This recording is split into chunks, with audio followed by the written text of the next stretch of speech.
یہ واقعہ حضرت داؤد علیہ السلام کے زمانے میں پیش آیا، جب ایک قبیلے نے قوم بنی اسرائیل سے علیحدہ ہو کر دریا کے کنارے اپنے رہنے کے لیے مکان بنا لیے۔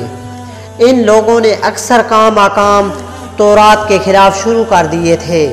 ان امور میں ایک یہ بھی تھا کہ وہ ہفتہ کے دن مچھلی کا شکار نہ کیا کریں اور نہ دنیا کی کوئی خرید و فروخت کریں۔ یہ سب چیزیں کتاب تورات میں حرام تھیں، یعنی ہفتے کے دن کام کرنا اور شکار کرنا حرام سمجھا جاتا تھا۔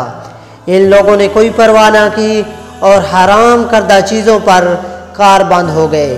جب اس قوم نے اللہ تعالیٰ کی نافرمانی شروع کی تو پھر ان کی آزمائش کے واسطے اللہ تعالیٰ نے دریا کی مچھلیوں کو حکم دیا کہ ہفتہ کے دن دریا سے نکل کر ساحل پر آ کر اپنے کھیل کود میں مشغول رہیں اور باقی دنوں میں دریا میں جا رہیں۔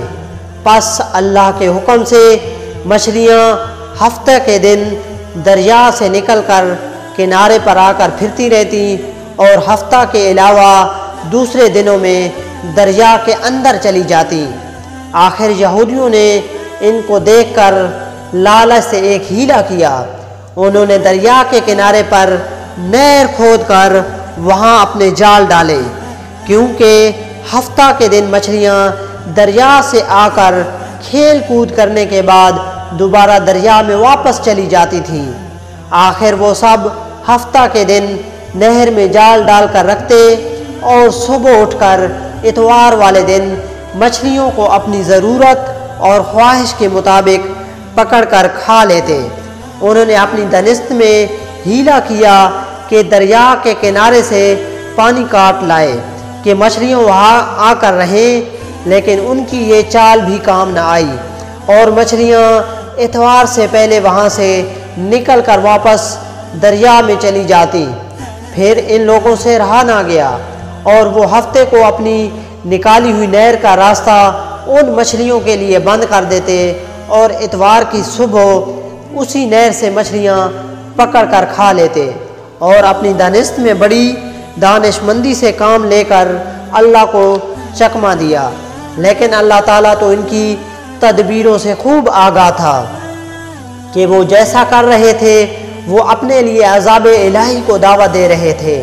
ان لوگوں میں 3 فرقے ہو گئے، ایک تو وہ تھے جو شکار کرتے تھے اور دوسرے وہ لوگ تھے جو باز آ گئے تھے، نافرمانیوں سے برابر منع کرتے، اور تیسرے وہ تھے جو منع کرنے سے تھک گئے تھے اور منع کرنا چھوڑ دیا تھا۔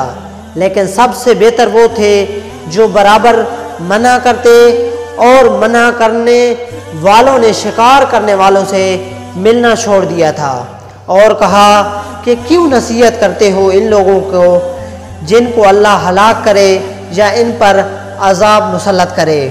تو وہ لوگ یہ سن کر ان سے بولے کہ تم ہم کو ڈراتے ہو، ہم ہر ایک سے زیادہ طاقتور ہیں، ہمارا کوئی کچھ نہیں بگاڑ سکتا۔ جب وہ لوگ نافرمانی سے باز نہ آئے تو اللہ تعالیٰ کے عذاب کا دن آ پہنچا۔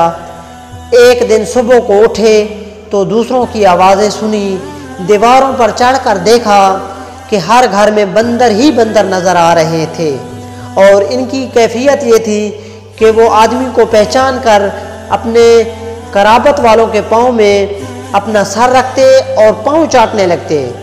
بالآخر وہ اپنے برے حال سے 3 دن میں سب کے سب مر گئے۔ اے مومنو، نافرمانی کے سبب اللہ تعالیٰ کے حکم سے بنی اسرائیل کے چہروں کو مسخ کیا گیا، یعنی ان کی شکلیں بندروں جیسی ہو گئی، اور ہم لوگ چونکہ خاتم النبیین صلی اللہ علیہ وآلہ وسلم کی امت میں ہیں، اس لیے اس زمانے میں گناہ کے باوجود حضور صلی اللہ علیہ وآلہ وسلم کی دعا کی وجہ سے ہمارے چہرے مسخ نہیں کیے جا رہے۔ لیکن یاد رہے قیامت کے دن اس نافرمانی کی سزا ذلت مسخ سے کم نہ ہوگی۔